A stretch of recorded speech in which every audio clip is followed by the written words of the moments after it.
would now like to request Dr. Hariramya Sensei, veteran Japanese language teacher, to deliver his talk. He will be talking about a brief history of Japanese language teaching in Pune.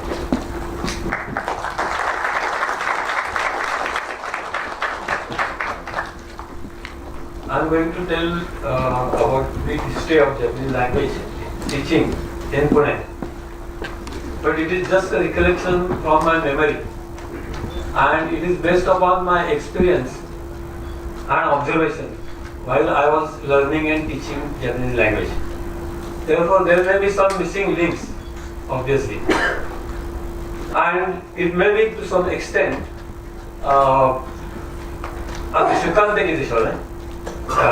subjective.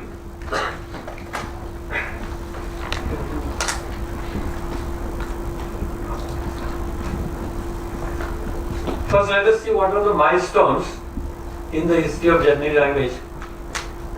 First, beginning of Japanese language education in 1965, which already has been told to you about by Mr. Divekar. Then Indo-Japanese Association started in 1971. University of Pune started Japanese language courses in 1977-78. I don't exactly remember the year, but maybe 1978.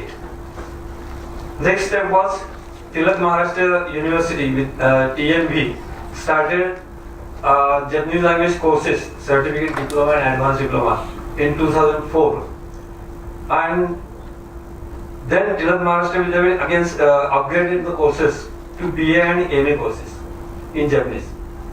Here I should mention the name of Mr. Vinay Sathe, who has the lion's share in starting degree courses in Pune, because we tried it in university, but because of inherent character of any university, it was not possible.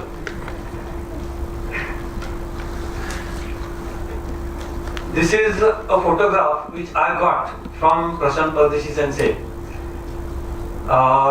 This is the photograph of Sakurai Sensei, who was the first teacher to come to Indo-Japanese Association through JOCV program.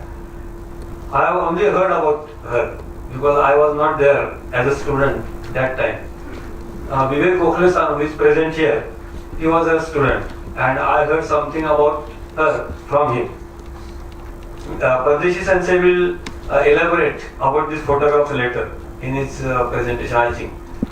I am not going to elaborate because I have less time. Now, Indo-Japanese Association I joined in 1974 as a student. I learned Japanese language as a hobby because I was a teacher of chemistry in Gawari College for a long time. Our first teacher was Igarashi Michiko Sensei. She was a young teacher, full of energy, enthusiastic, very dedicated, and she had a very good sense of humor. So she taught us Japanese language in such a manner that we didn't feel it. We just enjoyed learning Japanese language. But she used direct method right from the beginning. Didn't use any English.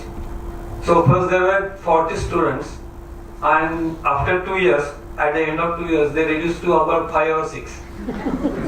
I, Gokhale-san, Mala Kunchir-san, and some other persons were there at the end.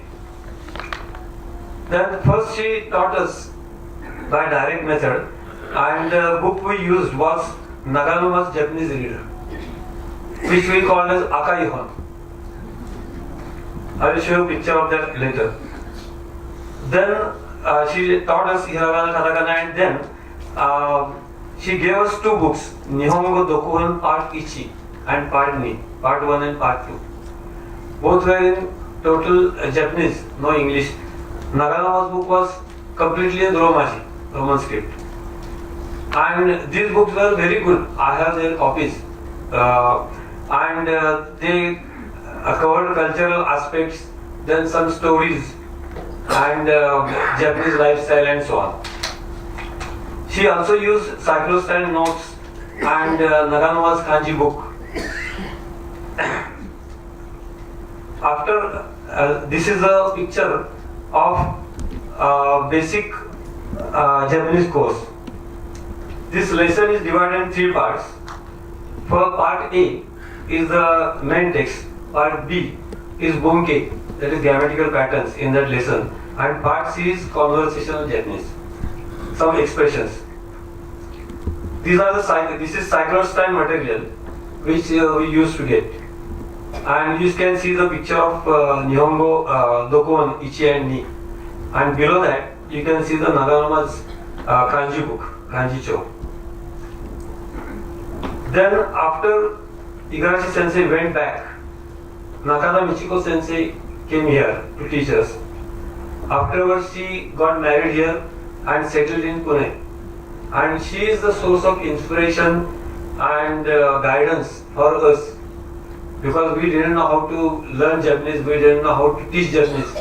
But throughout her career, she taught us how to teach Japanese. And she is the person who is behind the growth of Japanese in Pune.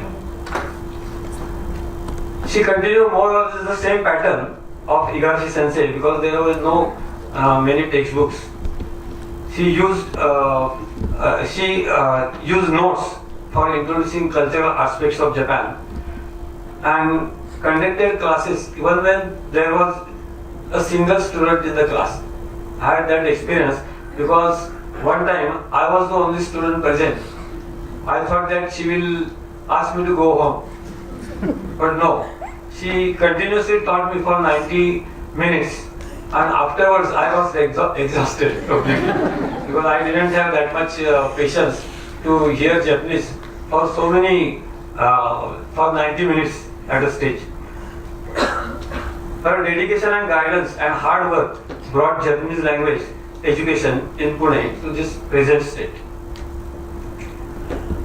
Then about University of Pune, I didn't know how the classes were started, but Kinker-san told me few days back that Dr. S.D. Joshi, who was the head of the department of Advanced Sanskrit department, he came across some Japanese people, because there were some Japanese people who were Japanese scholars who were learning Sanskrit, and Dr. Shima was one of them. So they started teaching Japanese on a small scale. Then the university department of foreign languages now, that time it was known as Department of Modern European Languages, because only European languages were taught in that department. So then we took admission, I, Gokhale-san, Kunchu-san and others, directly to diploma class. And Odaka sensei was our sensei. But in the university we had to face many difficulties, right from getting a class for teaching Japanese and so on. So that year was very hard for us, not because of the studies but because of other things. Odaka sensei then gave stress on conversation. He used to call any student and ask him, Damne-san, Ganesh Matsuriについて3分間話してくださいというふうに like that. He used to ask us, say, to talk about Ganesh festival for 3 minutes. Then he used to record it and then replayed it and told us what were the mistakes and how to correct them. So we got a good practice of conversation. Then in University of Pune, Michiko Tendulkar started teaching afterwards, after her tenure was completed in Indo-Japanese. She used the ICJ, Intensive Course in Japanese, which was a conversation-based book. And some self-made books were also used, as Kinker sir told you. There are some books in his handwriting. I was going to tell that, but he has already told you. So I don't want to elaborate on that. Then Kinker sensei became in charge of Japanese language section in Pune University, because he was already working in the botany department of university. And then we established Puja, Pune University Japanese Association and Puja Library, because by that time we got some library aid from Japan Foundation. So based upon that, we started a library. Now let us learn about some history along with my teaching career.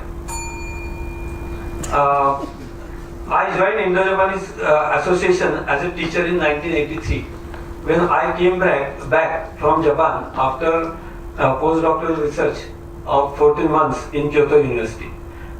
Because Mr. Padje, who was the secretary of Indo-Japanese language, Indo-Japanese Association, called me and asked me whether I will be able to, I will be willing to teach.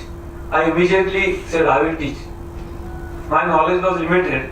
I was only diploma holder, but still I took the challenge because there were no teachers.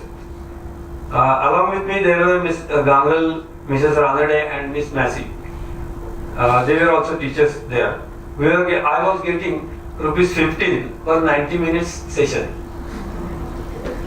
It is very interesting, but we didn't work for money. We were interested in teaching. Then after 2 years, I joined the University of Pune, and after that, I was sent to a long-term teachers training program, Choki Kenshukai, for 6 months, and again came back. Then I continued teaching Japanese language. Then I and Kinker Sensei were senior teachers after